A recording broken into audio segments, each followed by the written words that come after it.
Bienvenidos al 53º episodio de Lejano Este. Desde la antigua colonia portuguesa de Goa, os habla hoy Adrián Díaz, consultor de desarrollo de negocio en Asia.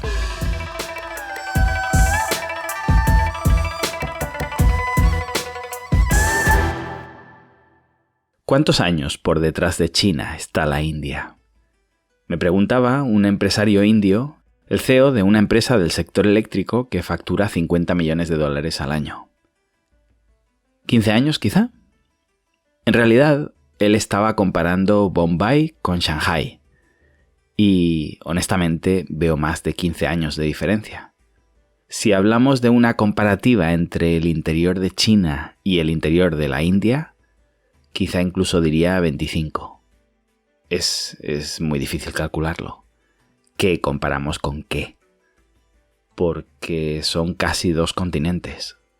Encontraríamos comparaciones para todos los gustos e intereses. Al final son todo aproximaciones subjetivas basándonos en nuestra experiencia personal. Me decía bromeando que el problema no es la distancia, el problema es que se alarga en lugar de acortarse. Que él estuvo en China hace muchos años y no vio tanta distancia como la que ve hoy. Me sacó una sonrisa, pero es cierto. No es que India vaya para atrás, es que China ha ido hacia adelante con una velocidad endiablada. Y esto confirma que no hay razas inteligentes ni razas tontas, sociedades predestinadas a ser pobres, ni etnias superiores tocadas por la mano de Dios, predestinadas a dominar a las otras. Lo que hay, en todo caso, es territorios que toman buenas decisiones y otros que toman malas decisiones. Es un poco lo que Adam Smith intentó estudiar para escribir La riqueza de las naciones. Porque hay países a los que les va bien y hay otros a los que les va mal. ¿Dónde está la clave del éxito? Un tema que aparentemente se encuentra todavía en disputa por más pruebas que tengamos a favor de una dirección y en contra de la otra. China en los años 60 logró bajar su PBI, su PIB, que se dice en España, a niveles del siglo XV. Era más pobre que la India, de hecho. A partir de los años 80 empezó a tomar buenas decisiones y hoy en día no es que sea más rica, es que el PBI per cápita es 5 veces mayor. Algo habrán hecho muy bien unos o muy mal los otros. Obviamente no hay una fórmula para salir de la pobreza, ojalá la hubiera. Ni siquiera tomando buenas decisiones tienes la garantía de que te vaya a ir bien. Ciertamente hay un componente aleatorio, guerras, ciclos económicos. En la antigüedad se dependía mucho de eventos climatológicos, hoy nos afectan cada vez menos, más eso sí a los países pobres, pero en contrapartida nos afecta de forma más notoria la coyuntura global, debido a la globalización. La teoría del caos nos dice que si en el caos tipo 1 una predicción meteorológica incrementa su complejidad a medida que las posibilidades se multiplican exponencialmente, el caos tipo 2, una previsión económica, sería algo todavía más complejo, ya que además de esa complejidad inicial, el ser humano se encuentra permanentemente alterando la realidad en tiempo real. Lo que intento explicar es que no hay una fórmula perfecta para que te vaya bien, pero hay acciones que te colocan en peor posición y otras que incrementan tus posibilidades. Llevar mejores zapatillas no te garantiza ganar una carrera, pero suma. Ir sin zapatillas no te garantiza perderla, pero resta. Disculpad la reducción al absurdo. China no inventó nada en los 80. Hizo lo que habían hecho antes Japón, Corea del Sur, Taiwán, Hong Kong, Singapur. No le hizo falta inventar la rueda. El problema, quizá en India, es que todavía no creen en la rueda. Os pongo un ejemplo. Hay un puente sobre el mar que une la parte norte y sur de Bombay por fuera, sobre el océano. Una gran inversión, a priori positiva, teniendo en cuenta lo colapsada que se encuentra la ciudad. El problema es que el gobierno aquí está obsesionado por mantener los puestos de trabajo por encima de la eficiencia. En cada cabina de peaje coloca 3 personas, una que se acerca al coche a recaudar el importe, un cajero que lo registra y devuelve el cambio, y un supervisor que se asegura que nadie comete fraude o, en todo caso, que él forma parte del mismo. Como si de un neoludismo se tratara, ven la tecnología como un enemigo que arruinará al país. Y manteniendo estos puestos de trabajo, incluso, como veis, multiplicándolos, inventándose puestos de trabajo, provocan que el beneficio de tomar la autopista sobre el mar se diluya, ya que el tiempo ahorrado en el trayecto se equilibra en colas interminables para conseguir pagar en la salida del mismo. Al final, una inversión faraónica y la vía vacía, porque al final es preferible cruzar la ciudad por el centro. Es un ejemplo solo. Si habláramos de los costes de la construcción del mismo, pondría varios ejemplos más de una toma de decisiones nefasta, siempre con criterios políticos y no de eficiencia, que provoca más deuda en la ciudadanía y por tanto más impuestos y más pobreza. Y sobre pobreza quería hablar en este episodio. Pobreza extrema. He podido visitar el barrio de Dharavi Slum, en Bombay. Es el lugar donde se inspiró la película Slumdog Millionaire, una película única, os la recomiendo si no la habéis visto, que logró colocar este oscuro lugar del mundo en el mapa y que miles de visitantes nos acerquemos para ver de primera mano cómo es esto. Y la verdad es que se te cae el alma al suelo. Y hoy en día, gracias en parte a la película, ha mejorado mucho. Es curioso cómo uno de los lugares más lamentables del planeta pueda llegar a convertir la miseria en algo turístico, pero gracias a estas visitas, ya digo, hoy en día es bastante mejor la situación de lo que relata la película y los propios lugareños. Slum es la palabra inglesa para definir un área de asentamientos irregulares, ilegales, en forma de chabolas. Tugurios le llaman justamente en Colombia, ranchos creo en Venezuela, favelas es un término que nos suena a todos de Brasil, villas en Argentina. Pues bien, quedándonos con el término más común en Colombia, el Dharavi Slum se considera la mayor área tugurial de Asia y probablemente del mundo. Es una zona gigante donde viven en torno a 1 millón de personas y no es el único slum de Bombay, toda la ciudad se encuentra repleta. Pero este, por sus dimensiones, es especialmente famoso. De hecho, de los 20 millones que viven en todo el área metropolitana de Bombay, más de un 40% viven en slums. Casi 9 millones de personas. Claro, imaginad estas proporciones de seres humanos sin alcantarillado, electricidad, agua. El nivel de higiene es realmente bajo. En los últimos 10 años la cosa ha mejorado bastante. El gobierno ha conseguido electrificar más o menos la totalidad, pero el tema del alcantarillado y la gestión de desechos sigue siendo clave en la propagación de enfermedades. El Dharavi Slum, además de por la película, que no se graba allí pero se inspira en aquel lugar, es especial por su tamaño. Es una ciudad en sí mismo. Dentro del asentamiento se han ido construyendo escuelas, hospitales, comisarías de policía. Claro, cuando pregunté por estas comisarías, cuál era su función, si era tan peligroso este lugar, me contaban que crimen no hay tal y como lo conocemos en Occidente. Son comunidades muy arraigadas donde se protegen los unos a los otros, pero lo que sí hay es mucho conflicto religioso. No olvidemos que cuando se separó India de Pakistán, y luego se separó de Bangladesh, muchos hindúes se quedaron en el lado musulmán y muchos musulmanes en el lado indio.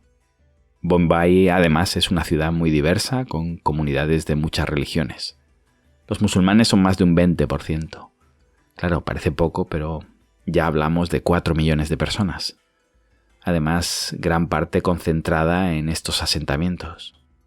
Cuando hay un conflicto entre un hindú y un musulmán, es muy fácil que escale a batalla campal. Bueno, campal no, porque no hay campos. Escala una batalla entre barrios, dentro de callejones, donde muchos de ellos caminé por algunos donde mis 2 hombros rascaban en las paredes en ambos lados. Debías andar prácticamente de cuclillas, y esto que para mí era la aventura de un día, para los locales es el camino de vuelta a casa todos los días de su vida. El suelo estaba ligeramente encharcado, intentabas ir no pisando donde veías más profundidad, y eso era porque habíamos coincidido en un buen día sin lluvias. No me quiero ni imaginar cómo es caminar por allí con tormentas monzónicas, regando calles donde me decían que el agua se estancaba hasta casi medio metro de altura. Repito, teniendo que caminar de cuclillas y de medio lado para poder avanzar. Eran las zonas más extremas, eso sí. Había también callejones anchos con mercadillos para autosurtirse. Obviamente es una ciudad dentro de una ciudad.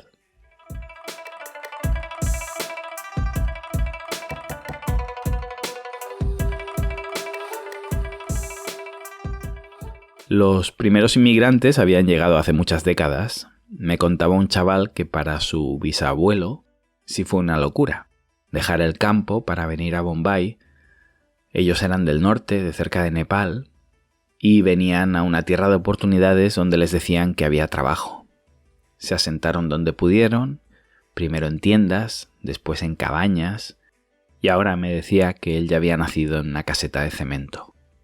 Su bisabuelo, mencionaba, lo pasó peor, su abuelo menos, y su padre ya estaba completamente integrado, ya no había conocido otra realidad. Recordemos, porque en España, por ejemplo, hablar de bisabuelos parece inalcanzable, que en muchos lugares de Asia, y en este caso en los tugurios de India, las parejas se casan y se reproducen muchas veces antes de los 20 años, con lo que es relativamente común haber conocido a tus bisabuelos. Él me decía que él ya había conseguido salir de allí. Igual que su padre, no había conocido otra realidad hasta que llegó al colegio y se encontró con niños que vivían fuera del Islam, que lo llevaban a sus casas en apartamentos y vio que otro tipo de vida era posible. Fijaos que no hablamos de viajar a otro país para descubrir otro planeta, que su generación, los que tienen menos de 30 años, son los primeros que, habiendo nacido dentro del Islam, habían descubierto que otra vida era posible en la misma ciudad y que trabajando podrían algún día llegar a tener otra vida. Su padre se había negado a irse del Islam incluso cuando su propio hijo le ofrecía esa posibilidad. Me recordó mucho a la película Cadena Perpetua, cuando aquel preso que se había pasado toda su vida en prisión se suicida cuando le dan la libertad porque ya estaba institucionalizado. Y me generó muchísima curiosidad, porque alguien en su sano juicio querría quedarse a vivir allí pudiendo salir. Así que seguí indagando, pregunté en algunas ONGs locales y me informé sobre las medidas del gobierno para erradicar los slums. Y el mayor problema era ese, que la gente no quiere salir de allí. Me daban argumentos de todo tipo, que estaban acostumbrados. La comunidad, este argumento se repetía mucho, porque es muy importante para ellos. Ellos piensan que las personas desarraigadas de sus comunidades se convierten en parias en una ciudad que puede llegar a ser muy dura. Los organismos públicos intentan construir apartamentos para moverlos, pero obviamente, pese a ser una de las ciudades más ricas de la India, el gobierno local cuenta con recursos muy limitados. Y ya sabemos que las estrategias top-down no suelen funcionar, más aún con lo que se llegan a inflar los precios en sociedades corruptas, ¿no? El caso es que no es tan fácil darle los mismos metros cuadrados a alguien al otro lado de la ciudad y esperar que se muevan. Muchos de ellos trabajan dentro del Islam. Es un área, esto también me sorprendió mucho, tremendamente industrial y muy al margen de la ley. Paréntesis. No sé si lo he comentado, pero India es un país con impuestos muy altos y los negocios dentro del Islam se los saltan, pero fuera es mucho más difícil. En todos los lugares, incluso en tiendas pequeñas, me daban facturas, me daban tickets con los impuestos, con el desglose de impuestos. Eso obviamente en el Islam no ocurría.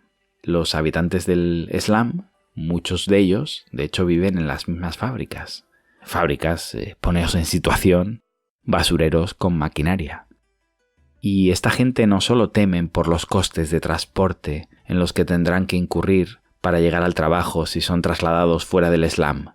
Además, una vez ellos estén fuera, les inquieta que el gobierno aproveche la coyuntura para cerrar esos negocios ilegales y obligue a esos negocios a trasladarse a lugares controlables donde esas empresas no sobrevivirían.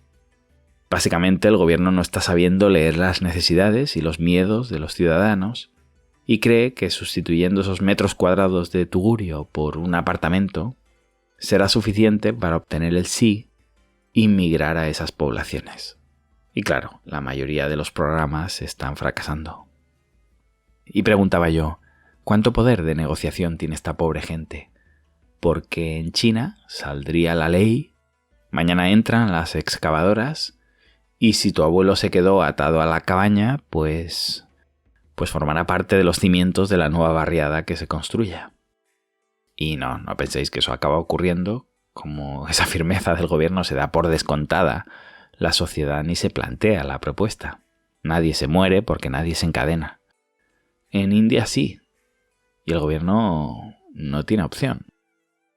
¿Por qué no se mueve a estas personas suponiendo que se hiciera por su bien? Que esa sería otra discusión. La respuesta de un funcionario local fue: ¿estás loco? Hablamos de 9 millones de votos que reaccionarán en contra de cualquier gobierno local que toque a uno solo de ellos. No podemos hacer nada. Como en cualquier otro lugar del mundo, la primera prioridad de un dirigente es ser reelegido. Todo lo demás es secundario. Fijaos lo vicioso del círculo. Impuestos altísimos que arruinan a los que viven en A para poder financiar pisos, para mover a los que viven en B, que no quieren moverse porque viviendo en la más absoluta miseria, al menos tienen trabajo, en B. Y si fueran movidos, todos esos empleos desaparecerían ante los altos impuestos de vivir en A. Es, como digo, un círculo vicioso que provoca que gente de fuera de los slums se interne todos los días para comprar a mejores precios porque la economía fuera de ellos es dificilísima. Que no lo he comentado, pero fuera de los slums tampoco es que se viva muchísimo mejor. En gran parte de la ciudad lo que ves es la misma pobreza, pero mejor ordenada. En fin, sé que el tema de la India no genera demasiada curiosidad entre los oyentes del lejano oeste, pero me pareció que tenía algo valioso que explicar y no quería dejarlo pasar. Tampoco quiero que el lejano oeste sea China y solamente China. A nivel empresarial cada vez nos dispersamos más y no sé si acabaré abriendo una oficina en la India, pero desde el punto de vista de un emprendedor, hoy quizá no, pero mañana va a ser sí o sí un lugar clave del que querremos estar informados. Y justamente para emprendedores que estén pensando en qué punto de su historia se encuentra India, un lugar para ir a fabricar, una clase alta quizá, muy rica para venderles lujo. ¿Existe clase media? Lo que entenderíamos como una sociedad de consumo que pueda demandar productos producidos por nosotros. Pues os respondo con una radiografía del país, con datos que he estudiado comparativamente y que a cualquier empresario que se esté planteando aterrizar en la India le puedan servir. Para mí ha sido muy impactante llegar a ellos y dibujan perfectamente la India que me he encontrado. Podemos dividir el país en 3 Indias. La primera India sería un 2% del país, 25 millones de personas, exactamente la misma población que Australia y exactamente el mismo Producto Interior Bruto que Australia. La segunda India, un 20% del país, 250 millones de personas, que serían como 2 Filipinas juntas con el Producto Interior Bruto de 2 Filipinas. 250 millones, vamos a decir, en este segundo país en vías de desarrollo. Y la tercera India, el 78% restante, más de 1.000 millones, el equivalente a todo el África subsahariana y que vive con unos niveles de pobreza más extremos que el África subsahariana. Si eres capaz de visualizar Australia, esas dos Filipinas y toda la África negra empobreciéndola todavía más, tendrás la foto perfecta a la que he llegado yo en India. Cada vez que lo pienso, aterrador. Y hoy os dejo con una frase que me tradujeron. Estaba escrita en una pared en la zona del Slum de Dharavi, donde vivía una comunidad que no quería ser desalojada. La traducción aproximadamente diría así: el caos siempre derrota al orden porque está mejor organizado.